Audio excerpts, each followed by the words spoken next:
ప్రభునందు ప్రియమైన దేవుని బిడ్డలారా, ప్రభు అయిన యేసుక్రీస్తు నామమున ముందుగా మీకు అందరికీ నా హృదయపూర్వక శుభాభినందనలు తెలియజేస్తున్నాను. దేవుడు తన కృపలో మనందరిని కూడా ఎంతగానో కాచి కాపాడి మరలా ఈ యొక్క రక్షణ దుర్గం అనే టీవీ కార్యక్రమం ద్వారా దేవుని యొక్క వాక్యాన్ని పంచుకునే గొప్ప ధన్యతను ప్రభు నాకు ఇచ్చిన దాన్ని బట్టి ముందుగా ప్రభుకి వందనాలు చెల్లిస్తున్నాను. అలాగే మీరు కూడా ఈ కార్యక్రమాల కొరకు ప్రార్థించడం, సహకారం చేయటం వల్ల ఈ కార్యక్రమాలని దేవుని కృప వల్ల నిర్విరామంగా ఏ ఆటంకాలు లేకుండా ప్రతి వారం కూడా, మరి ఇది ఎంతో ఖర్చుతో కూడిన పని, స్పాన్సర్లు ఎవరు మనకు లేకపోయినా విశ్వాసంతోనే ఈ కార్యక్రమాలు కొనసాగించడానికి దేవుడే సహాయం చేస్తున్నాడు. కాబట్టి ఈ ఆటంకం లేకుండా ఆయనే ఆర్థిక సహాయం చేస్తూ నడిపిస్తున్నాము. దేవునికి కూడా ఆర్థిక సహాయం చేస్తున్న ప్రభువు కూడా ప్రత్యేక వందనాలు తెలియజేస్తున్నాను. అలాగే వింటూ మీ యొక్క యోగక్షేమాలు ప్రార్థన అవసరాలు తెలియజేస్తున్నా మీకు కూడా ముందుగా నా ప్రత్యేక వందనాలు తెలియజేస్తున్నాను. మరి ఈ వారమునకు దేవుడు మనకిచ్చిన వాక్య భాగాన్ని మనం చదువుకుందాం. దేవుని పరిశుద్ధ గ్రంథములో నుండి కీర్తనలు 53వ కీర్తన 6వ వచనం మనం చదువుకుందాం. సియోనులో నుండి ఇశ్రాయేలునకు రక్షణ కలుగునుగాక. దేవుడు చెరలోనున్న తన ప్రజలను రప్పించినప్పుడు యాకోబు హర్షించును, ఇశ్రాయేలు సంతోషించును. దేవుడి వచనం దీవించునుగాక. హల్లెలూయా. బిళ్ళని ఇక్కడ దావీదు రచించింది. ఇది దైవ ధ్యానము. ఓ రకంగా ఇది ఒక ప్రవచనంగా మనం చెప్పుకోవచ్చు. అంటే మరి దావీదు కూడా కీర్తనలో అనేక ప్రవచనాలు ప్రభు గురించి కూడా చెప్పడం మనం చూస్తున్నాం. ప్రభుని గురించిన ప్రవచనాలు, యేసుని గురించిన ప్రవచనాలు మరి కీర్తనలో కూడా మనం చూడగలం. ఉదాహరణకి 2వ కీర్తన, అలాగే ఇంకా అనేక కీర్తనలు మనకి ఉన్నాయి. అందులో ఈ 53వ కీర్తన కూడా ఒకటి ప్రవచనంగా మనం చెప్పవచ్చు. ఏంటంటే, సియోనులో నుండి ఇశ్రాయేలునకు రక్షణ కలుగునుగాక. దేవుడు రక్షకుడై ఉన్నాడు. ఆయన మానవులను రక్షించేవాడుగా ఉన్నాడు. సియోనులో నుండి ఇశ్రాయేలునకు రక్షణ కలుగును అంటే ఇశ్రాయేలు ప్రజలకి సియోను లేక యెరూషలేము అనేటువంటి పట్టణం ఉంది. అక్కడ వారికి రక్షణ కలుగుతుందని దేవుడు తెలియజేస్తూ ఉన్నాడు. బిడ్డలారా, ఈ రక్షణ పొందినటువంటి ప్రజలు ఆయన రక్షకుడుగా ఉన్నాడు. ఇశ్రాయేలు ప్రజల్ని ఆయన రక్షించాడు, విమోచించాడు. మరి అబ్రహాము ఇచ్చిన వాగ్దానాన్ని బట్టి అబ్రహాము యొక్క సంతానమునే ఆశీర్వదించి ఇశ్రాయేలు ప్రజలుగా చేసి మరి కనాను దేశము వారికి వాగ్దానంగా ఇచ్చి వారిని ఎంతగానో ఆశీర్వదించాడు.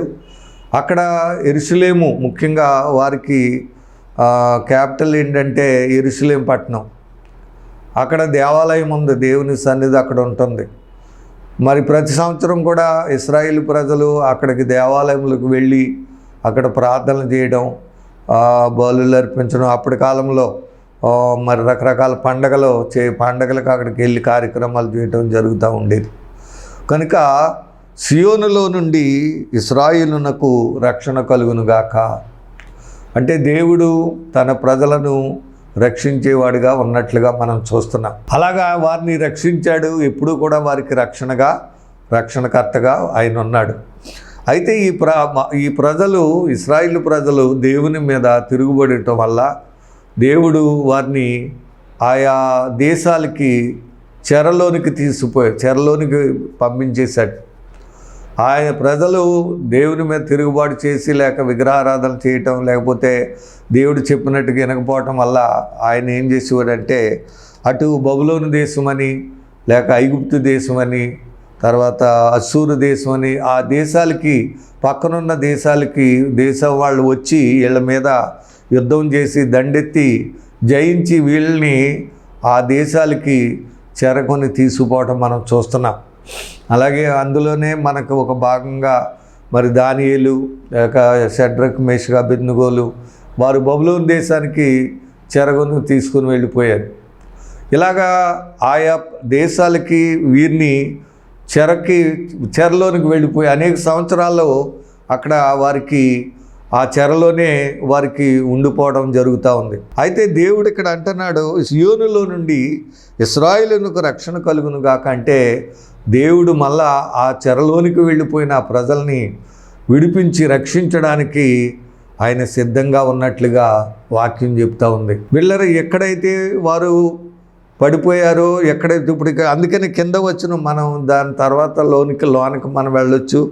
ఇక్కడ దేవుడు చెరలోనున్న తన ప్రజలను రప్పించినప్పుడు చెరలోనికి వెళ్ళిపోయేవారు. అక్కడ చాలా వేదన, చాలా శోధన, చాలా బాధను, కష్టాన్ని వాళ్ళు భయంకరమైన వేదనను, శోధనను వాళ్ళు ఆ ప్రాంతాల్లో, ఆ దేశాల్లో వాళ్ళు వీళ్ళకి పెట్టేవారు. అది వాళ్ళు అనుభవించి ఎంతో బాధను అనుభవించేవారు. అలా కొన్ని సంవత్సరాలు వాళ్ళు అక్కడ ఉండిపోయేవారు.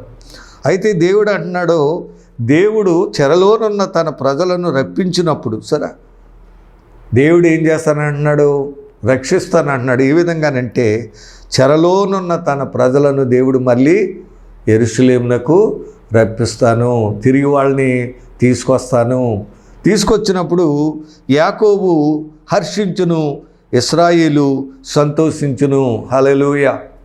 చూసారా, అంటే వాళ్ళ చెరలోకి వెళ్ళిపోయినప్పుడు వాళ్ళు ఎంతో వేదనలో ఉన్నారు, దుఃఖంలో ఉన్నారు, చాలా బంధకాల్లో బంధించబడి మరి వాళ్ళ దగ్గర మాట్లాడలేకుండా, పాటలు పాడలేకుండా, ప్రార్థన లేకుండా, సరైన ఆరాధన చేయలేకుండా ఆ ప్రజల మధ్య ఎంతో బాధను, వేదనను అనుసరిస్తూ ఉండే ప్రజలకి ఇక్కడ ఈ యాకోబు లేక ఇశ్రాయేలు ప్రజలు అనమాట. యాకోబు పేరే దేవుడు మార్చి ఇశ్రాయేలుకి పెట్టాడు. ఇప్పుడు యాకోబు అన్న, ఇశ్రాయేల్ అన్న, మనం రెండు మాటలు చాలాసార్లు దేవుడు వాడాడు. యాకోబు, ఇశ్రాయేల్ అని రెండు మాటలు ఒకేసారి ఉచ్చరించడం దేవుడు చేస్తూ ఉంటాడు. అది యెషయా గ్రంథంలో కూడా అనేక సార్లు యాకోబు లేక ఇశ్రాయేల్ అని పిలిచేవాడు దేవుడు. కాబట్టి ఇక్కడ యాకోబు హర్షించును, ఇశ్రాయేలు సంతోషించును అంటే ఒకటే ఇశ్రాయేలు ప్రజలు అన్నమాట.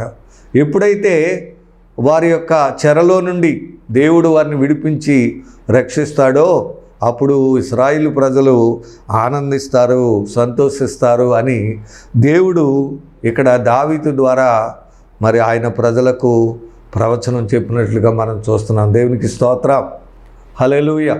వీళ్ళ దేవుడు రక్షకుడై ఉన్నాడు, ఆయన విమోచకుడై ఉన్నాడు, విమోచించేవాడుగా ఉన్నాడు.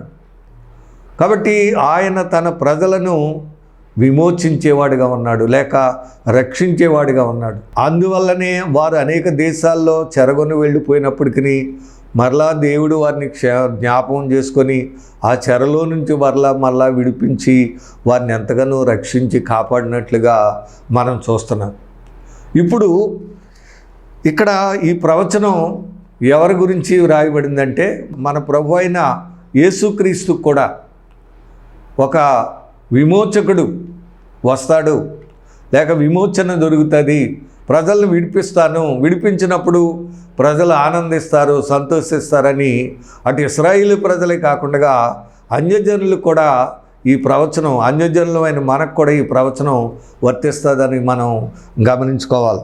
అందుకే మరి యెషయా గ్రంథం 9వ అధ్యాయము 6-7 వచనాలు మనం చదువుకుందాం. ఏలయనగా మనకు శిశువు పుట్టెను, మనకు కుమారుడు అనుగ్రహించబడెను, ఆయన భుజం మీద రాజ్యభారం ఉండును. ఆశ్చర్యకరుడు, ఆలోచనకర్త, బలవంతుని దేవుడు, నిత్యుడకు తండ్రి, సమాధానకర్తయగు అధిపతి అని అతనికి పేరు పెట్టబడును. ఇది మొదలుకొని మితి లేకుండా దానికి వృద్ధియు క్షేమము కలుగునట్లు సర్వకాలము దావీదు సింహాసనమును రాజ్యమును నియమించును. న్యాయము వలనను నీతి వలనను రాజ్యమును స్థిరపరచుటకు అతడు సింహాసనాసీనుడై రాజ్యపాలన చేయును. సైన్యములకు అధిపతి యెహోవా ఆసక్తి కలిగి దీనిని నెరవేర్చును. హల్లెలూయా. సరే, దేవుడు ఆసక్తి కలిగి ఒక విషయాన్ని నెరవేరుస్తున్నాడంట. దాన్ని ఏంటంటే తన కుమారుడైన యేసుక్రీస్తును మరి ఈ లోకానికి రక్షకుడిగా పంపించాడు. ఆయన భుజుల మీద రాజ్యభారం ఉందంట. చూడండి, తన కుమారుడు ఏలైనగా మనకు శిశువు పుట్టెను, మనకు కుమారుడు అనుగ్రహించిన ఆయన భుజముల మీద రాజ్యభారం ఉండును.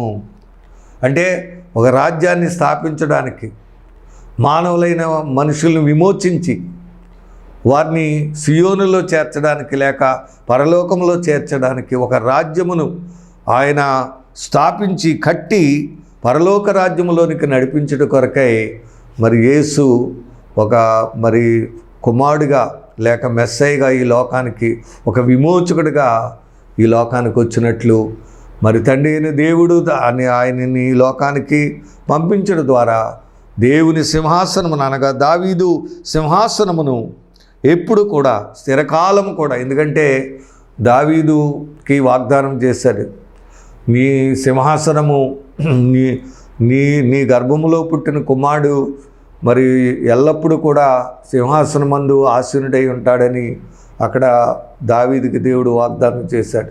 ఇప్పుడు ఆ దావీదు కుమారుడే లేక అబ్రహాము సంతానం, అబ్రహాము కుమారుడు దావీదు కుమారుడు ఎవరంటే మన ప్రభు అని యేసే. హల్లెలూయా.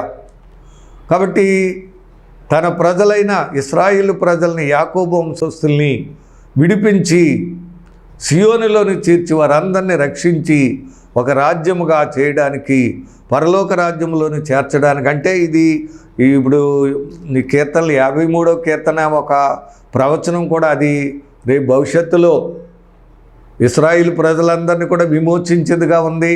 అలాగే అన్యజనులైన మనల్ని కూడా ప్రభు ద్వారా అందరినీ కూడా పరలోక రాజ్యంలోని చేర్చుటకే దేవుడు ఒక రక్షకుడిగా ఆయన్ని లోకానికి పంపించినట్లుగా మనం చూస్తున్నాం. కనుక దేవుని ఉద్దేశం ఏంటంటే మానవులైన మనల్ని చెరలో నుండి విడిపించాలి అని దేవుని ఉద్దేశం. అందుకనే యేసు ప్రభు కూడా వచ్చినప్పుడు ఆయన మాట్లాడిన మాట కూడా మనం చూసినట్లయితే అక్కడ చక్కటి విషయాలు మనకి తెలియబడుతున్నాయి. మరి లోక 4వ అధ్యాయము 18వ వచనం చూద్దాం. 4వ అధ్యాయం 18వ వచనం లేక 17 నుంచి చదివితే, ప్రవక్త అయిన యెషయా గ్రంథం ఆయన చేతికి ఇవ్వబడిను. ఆయన గ్రంథము విప్పగా, ప్రభు ఆత్మ నా మీద ఉన్నది, బీదలకు సువార్త ప్రకటించుటకై ఆయన నన్ను అభిషేకించెను. చెరలోనున్న వారికి విడుదలను, గురుడ్డి వారికి చూపును ప్రకటించుటకును, నలిగిన వారిని విడిపించుటకును, ప్రభు హితవత్సరం ప్రకటించుటకును ఆయన నన్ను పంపి ఉన్నాడు. హల్లెలూయా.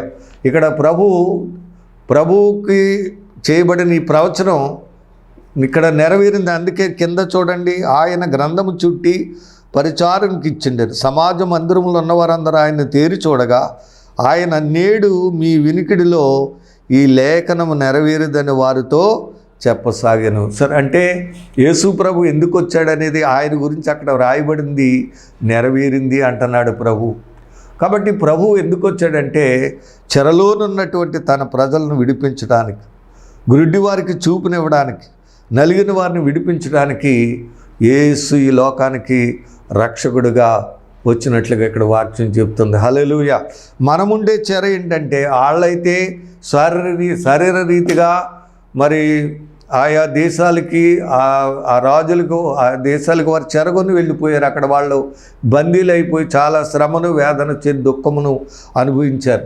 అయితే ఇప్పుడు మనం ఏం చెరలో ఉన్నామంటే పాపపు చెరలో మగ్గిపోతూ ఉన్నాడు మానవుడు. అలాగే సాతాను చెరలో నలిగిపోతూ ఉన్నాడు. ఇప్పుడు అలాగా ఈ పాపపు చెరలో లేక సాతాను సంకెళ్లతో బంధించబడి ఈ పాడైపోయి నలిగిపోయి వేదన కన్నీరు విడుస్తున్న మానవుని విమోచించడానికి, ఆ కట్ల నుండి విడిపించడానికే యేసు రక్షకుడిగా ఈ లోకానికి వచ్చాడు. హల్లెలూయా. ఆయన మానవులైన మనల్ని విమోచించడానికి వచ్చాడు. ఇశ్రాయేలు ప్రజలందరినీ కాకుండా అన్యజనులైన మనల్ని కూడా విమోచించి ఒక నిత్య జీవమునివ్వడానికి, ఆయన పరలోకమునివ్వడానికి యేసు ఈ లోకానికి వచ్చినట్లుగా మనం చూస్తున్నాం. వాక్యం వింటున్న దేవుని బిడ్డ, నీవు మరి ఏదైనా చెరలోకి వెళ్ళిపోయినట్లయితే, లేక చెరలో నుండి నువ్వు బాధపడుతున్నట్లయితే, ఏదైనా బంధకాల్లో నువ్వు బంధించబడి వేదన చెందుతున్నట్లయితే, కన్నీరు విడుస్తున్నట్లయితే, ఇదిగో ప్రభు రక్షకుడుగా అనగా నీ చెర నుండి నిన్ను విడిపించి రక్షించడానికి, అక్కడ ఇశ్రాయేలు ప్రజల్ని ఆయా దేశంలో ఉన్న చెరలో నుండి ఎలాగైతే విడిపించి రక్షించాడో, సియోనులో రక్షణ ఇశ్రాయేలు ప్రజలకు ఎలాగైతే రక్షణ కలుగుతుందో, అలాగే ఇక్కడ యేసు ప్రభుని నమ్ముట ద్వారా మానవులైన మనందరికీ రక్షణ కలుగుతుంది. హల్లెలూయా. విమోచన దొరుకుతుంది. ఆయన రక్షకుడు, విమోచించడానికి ఆయన వచ్చాడు. కాబట్టి ఆ చెర నుండి, ఆ చెర వల్ల నువ్వు పొందే వేదన నుండి, ఆ కన్నీటి నుండి, ఆ బలహీనతల నుండి, ఆ బాధల నుండి, ఆ కష్టము నుండి వాళ్ళ శారీరకంగా అనుభవించారు. ఇప్పుడు మనమైతే మరి సాతాను ద్వారా, పాపపు జీవి ద్వారా ఆత్మీయంగా మనం ఎంతో శోధన, వేదన, భయములు, ఆందోళన, బలహీనతలు అనిపిస్తున్నాం. వాటన్నిటి నుండి ప్రభు మనల్ని విమోచించి రక్షించాడని ఇక్కడ వాక్యం మనకు తెలియజేస్తుంది. కాబట్టి మరి అలాగా ఎవరైతే ఇంకా ప్రభుని తెలుసుకోక మరి ఇంకా చెరలో ఉన్నట్లయితే, మరి నలిగిపోయిన వారుగా ఉన్నట్లయితే, బలహీనలుగా ఉన్నట్లయితే, ఏదైనా బాధను అనుభవిస్తున్నట్లయితే, మరి ఏదైనా కష్టంలోనే ఉన్నట్లయితే, ఇదిగో ఈరోజు వాక్యం వింటున్న దేవుని బిడ్డలారా, ఆ కష్టము నుండి, ఆ బాధ నుండి నిన్ను విడిపించి నీకు మేలు చేయడానికి, నిన్ను రక్షించడానికి, నిన్ను స్వస్థపరచడానికి, నిన్ను విమోచించి ఈ లోకము నుండి, లోకంలో ఉన్న సమస్త పాపమును విమోచించి నిత్య జీవమును అనగా పరలోకమును ఇవ్వడానికే యేసు ఈ లోకానికి వచ్చాడు. హల్లెలూయా. కాబట్టి ఈ సందేశాన్ని, ఈ సత్యాన్ని నువ్వు నమ్మినట్లయితే ఖచ్చితంగా మరి ప్రభు నువ్వు తెలుసుకున్నట్లయితే ఖచ్చితంగా ఆయన నీకు విమోచన ఇవ్వగలడు, నిన్ను రక్షించగలడు. నీకు రక్షణకర్త ఆయన. ఇంకా మనం అనేక విషయాలు ఆయన రక్షణకర్త, రక్షించేవాడు. ఆయన రక్షించడానికే వచ్చాడు. నశించిన దాన్ని వెదకి, ఎక్కడ లోక 10లో మరి మనం చూస్తుంటాం, 19:10 నశించిన దానిని వెదకి రక్షించడానికి మనిషి కుమారుడు వచ్చాడు. హల్లెలూయా. పిల్లరా, సాతాను చెరలో, పాపపు చెరలో ఉండి మానవుడు లోకాశులకు లోనైపోయి, శరీరాశులకు లోనైపోయి, ధనాశులకు పడిపోయి, ఈ లోకమే శాశ్వతం అనుకుని, ఇదే అనుకుని మరి అలాగ చనిపోయి నరకానికి వెళ్ళిపోతున్న మానవుణ్ణి, పాతాళములకు పడిపోతున్న మానవుణ్ణి రక్షించి, విమోచించి, పిల్లరా గొప్ప ఆనందాన్నిచ్చి, నెమ్మదినిచ్చి, స్వస్థతనిచ్చి, విడుదలిచ్చి నిత్య జీవానికి నడిపించడానికే యేసు ఈ లోకానికి వచ్చాడు. హల్లెలూయా. కనుక వాక్యం ఉంటుంది, దేవుని మీరు ఎవరైనా సరే ఏ స్థితిలో నీవు ఉన్నప్పటికీ ప్రభు నీకు రక్షకుడిగా ఉన్నాడు. ఆయన నిన్ను విమోచించేవాడుగా నువ్వు నమ్మితే గొప్ప రక్షణ, విమోచన నీకు దొరికి నువ్వు దేవుని సన్నిధిలో చక్కగా జీవించి పరలోకం వెళ్ళే గొప్ప ధన్యతను ప్రభు ఇవ్వడానికి ఆయన సిద్ధంగా ఉన్నాడు. అలాగే యెషయా గ్రంథం 59వ అధ్యాయంలో మనం చక్కటి విషయాలు మనం చూస్తాం. 59, 20, 21 వచనం. సియోను నొద్దకును, సరే సియోను అనే మాట అంటే యెరూషలేము అన్నమాట, దేవుని పట్టణం. అది సియోను పట్టణం అంటే దేవుడి పట్టణం. యెరూషలేము పట్టణం అన్నా, సియోను పట్టణం అన్నా, పరలోక పట్టణం అన్నా, ఇవన్నీ దేవుని పట్టణాలు, పరలోక పట్టణం.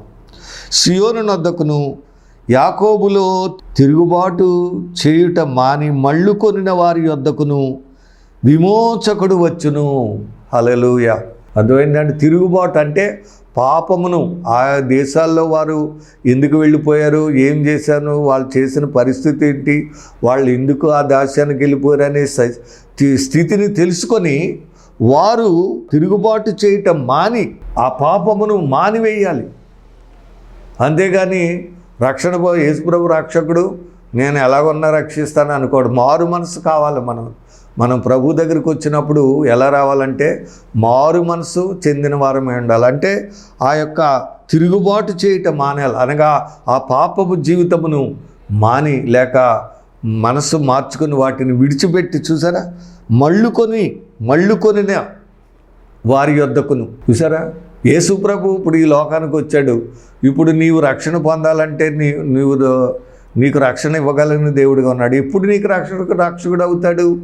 ఎప్పుడు నీకు రక్షణ ఇవ్వడానికి ఆయనకు అవకాశం దొరుకుతుంది అంటే నువ్వు ఎప్పుడైతే యేసు ప్రభు దగ్గరికి నేను పాపిని ప్రభు అని నువ్వు పశ్చాత్తాపడి నువ్వు ఏ విషయంలో అయితే పాపం చేస్తున్నావు, ఏ రకంగా పాపిగా ఉన్నావో, ఏ రకమైన చెడులు జీవిస్తున్నావో దాన్ని నువ్వు ప్రభు దగ్గర ఒప్పుకొని వాటిని విడిచిపెట్టి ప్రభు దగ్గర ఒప్పుకుంటే ఖచ్చితంగా నీకు రక్షణ ఇవ్వటానికి ఎప్పుడూ రెడీగానే ఉంటాడు. హల్లెలూయా. సరే, ఇక్కడ అంటున్నాడు, ఎప్పుడైతే మళ్ళుకొనిన వారి యొద్దకు విమోచకుడు వస్తాడు. విమోచకుడు అంటే ఇక్కడ మెస్సయ్య, జీసస్, ఆయన విమోచకుడు, రక్షకుడు అన్నమాట. సరే, సియోనులో నొద్దకును యాకోబులో తిరుగుబాటు చేయుట మాని మళ్ళుకొనిన వారి యొద్దకును విమోచకుడు వచ్చును. సరే, ముఖ్యంగా పాపము నుండి మనం విడిచిపెట్టబడాలి. పాపపు జీవితమును మానుకోవాలండి. అప్పుడు కానీ రక్షణ మనకు దొరకదు. చూద్దాం మనం ఆ విషయాలు, అవి చక్కటి మాటలు. ఈ లోకాసు వార్త 19వ అధ్యాయము మనం అన్ని విషయాలు అక్కడ అక్కర్లేదు. కానీ జక్కయ్య యేసు ఎవరు అని చూడాలనుకున్నాడు. కడకి పొట్టివాడైనందున జనులు గుంపు కూడా చూడలేకపోయాడు. కానీ ఒక మేడి చెట్టు ఎక్కడ చూడాలనే ఆశను బట్టి మరి సరాసరి యేసుప్రభు ఆ చెట్టు కిందకు వచ్చి ఆయన పిలవడం, పేరు పెట్టి పిలవడం అన్నీ చూసిన తర్వాత వెంటనే నేడు నీ ఇంటికి రావాల్సి ఉన్నదని చెప్పినప్పుడు ఆయన ఇంటికి తీసుకుని వెళ్ళి ఏం చేస్తున్నాడో చూడండి. అతడు త్వరగా దిగి సంతోషముతో ఆయనను చేర్చుకున్నాడు. అందరూ అది చూచి ఈయన పాపి అయిన మనుషుని యొద్ద బస చేయి వెళ్ళిందని చాలా సనుక్కొండ్రి. సరే, ఇతను ఎవరో జక్కయ్య పాపి అని మొత్తం ముద్ర ఇస్తారు అందరూ కూడా. కానీ ఆయన ఇంటికే ప్రభు వెళ్ళాడు. హల్లెలూయా. ఎందుకంటే పాపిని రక్షించడానికి వచ్చినవాడు ఆయన. అందరూ సనుక్కున్నారంట ఆయన ఇంటికి వెళ్ళినందుకు. కానీ యేసయ్య అయితే ఆయన ఇంటికి వెళ్ళటానికి వచ్చాడు. హల్లెలూయా. ఈరోజు నువ్వు పాపివై ఎంతో పాపివై ఉండొచ్చు. మరి లోకమంతా నిన్ను పాపిగా ముద్రించవచ్చు. ఎవరు నీ ఇంటికి రాకుండా ఎవరైనా వెళితే మరి నిన్ను వాళ్ళని దూషించేవారుగా ఉండొచ్చు. కానీ నువ్వు అంగీకరిస్తే, నువ్వు నీ పాపాన్ని ఒప్పుకుంటే ఆయన నీ ఇంటిలోనికే వస్తాడు, నీతోటే మాట్లాడతాడు, నిన్ను రక్షించి విమోచిస్తాడు, సంఘములో చేర్చి పరలోకానికి తీసుకెళ్తాడు. హల్లెలూయా. కాబట్టి దేవుని వాక్యం ఉంటను బిడ్డలారా, ఈరోజు నువ్వు ఇంకా పాపపు చెరలో ఉన్నావేమో, సాతాను చెరలో ఉండి వాడు పెట్టే వేదన, శోధన, బలహీనతలు, బాధలు అనిపిస్తున్నావేమో. So here is Jesus. ఇదిగో మీకు రక్షకుడిగా, విమోచకుడిగా వచ్చి ఉన్నాడు. ఆయన నిన్ను విమోచించడానికి సిద్ధంగా ఉన్నాడు. ఎప్పుడైతే మన పాపముల విషయంలో పశ్చాత్తాపడి మారు మనసు పొంది ప్రభు వైపు తిరుగుతామో ఆయన ఎప్పుడు రక్షించడానికి, విమోచించి సంఘములో చేర్చి పరలోకం చేర్చ సిద్ధంగా ఉన్నాడు. అట్టి విధంగా మనం సిద్ధపడాలని కోరుతున్నాను. అది చూచింది జక్కే నిలువబడి, ఇదిగో ప్రభువా నా ఆస్తులు. చూసారా, మారు మనసు అంటే ఇది, మనసు మార్చుకోవడం. ఇంకా డబ్బు మీద అసలు మనసు అనేదే లేదు. అర్థమైందండి? అంతకుముందు డబ్బు అనేవాడు, కానీ ఇప్పుడు డబ్బు అనే మాటే ఎత్తట్లేదు. ఎంత గొప్ప మార్పు. యేసు అంటున్నాడు అంతే. చూడండి, తాను జక్కే నిలబడి, ఇదిగో ప్రభు నా ఆస్తిలో సగం బీదలకు ఇస్తున్నాను. నేను ఎవరి దగ్గర అన్యాయంగా దేన్ని నేను తీసుకుని అతనికి 4 అంతలు మరలా చెల్లించున్నాను ప్రభుత్వం. చూరా ఎంత విడిచిపెట్టేశాడో పాపమును. విడిచిపెట్టి రావాలి. అందుకే ఇందాక యెషయా గ్రంథంలో విడిచిపెట్టేది రావాలి, తిరిగి మళ్ళుకోవాలి, దేవుని వైపు విడిచిపెట్టి రావాలి. దేవుడి కొరకు సమస్తం విడిచిపెట్టి రావాలి. నీ త్రాగుడి జీవితం, నీ అబద్ధాల జీవితం, లేక మోసపు జీవితం, లేకపోతే వ్యభిచార జీవితం, ఆ దొంగతనాల జీవితం, నువ్వు ఏదైతే పాపం జీవితం ఉన్నదో దాన్ని విడిచిపెట్టి ప్రభు వైపు తిరిగితే ఖచ్చితంగా ఈరోజే ఈ వాక్యం వెంటనే సమయంలోనే నిన్ను రక్షించి, నీతో మాట్లాడి ఆయన రక్షణకర్త కాబట్టి రక్షించి బాగు చేయడానికి సిద్ధంగా ఉన్నాడు. హల్లెలూయా. చూడండి, జక్కే నిలువడి, ఇదిగో ప్రభు నా ఆస్తి, ఇదంతా కూడా ఒప్పేసుకున్నాడు. చెల్లింది ప్రభు చెప్పాను. అందుకు యేసు ఇతడును అబ్రహాము కుమారుడే. హల్లెలూయా. ఏలయనగా నేడు ఇంటికి రక్షణ వచ్చినది. హల్లెలూయా. ఎప్పుడైతే పాపను విడిచిపెట్టి పశ్చాత్తాపం చెంది మారు మనసు పొందాడో వెంటనే ఆ ఇంటికి రక్షణ వచ్చినట్లుగా మనం చూస్తూ ఉన్నాం. కనుక ఇక్కడ ప్రభు యెషయా గ్రంథం 59లోనే సియోను వద్దకును యాకోబులో నుండి తిరుగుబాటు చేయటం మాని మళ్ళుకున్న వారి వద్దకును విమోచకుడు వచ్చును. హల్లెలూయా. మళ్ళీ 21, నేను వారితో చేయు నిబంధన ఇదే. సరే, మనం దేవుని దగ్గరికి వచ్చినప్పుడు దేవుడు మనతో నిబంధన చేస్తాడు. నిబంధన దేవుడు. ఏంటి నిబంధన అనేది మనం ఆ తర్వాత వచ్చే ఎపిసోడ్లో, వచ్చే కార్యక్రమం మనం చూద్దాం. ముందుగా మనం దేవుని దగ్గరికి, యేసుక్రీస్తు మనకి విమోచకుడై ఉన్నాడు, రక్షకుడై ఉన్నాడు కనుక ఆయన సన్నిధిలో ఆయన వైపు మనము మారు మనసు పొంది పశ్చాత్తాపడి మన పాపములు ప్రభు దగ్గర ఒప్పుకొని విడిచిపెట్టినట్లయితే ఖచ్చితంగా ఆయన మనల్ని రక్షించడానికి ఆయన త్వరగా వచ్చి మనలను బాగు చేసే దేవుడిగా ఉన్నాడు. ఒక్క మాట నేను చెప్పి రోమాపత్రిక 10వ అధ్యాయంలో చక్కటి విషయం అక్కడ రాయబడి ఉందా చెప్పి నేను ముగించేస్తాను. చూడండి, 11వ అధ్యాయము 26వ వచనం. వారు ప్రవేశించినప్పుడు విమోచకుడు సియోనులో నుండి వచ్చి యాకోబులో నుండి భక్తిహీనతను తొలగించును.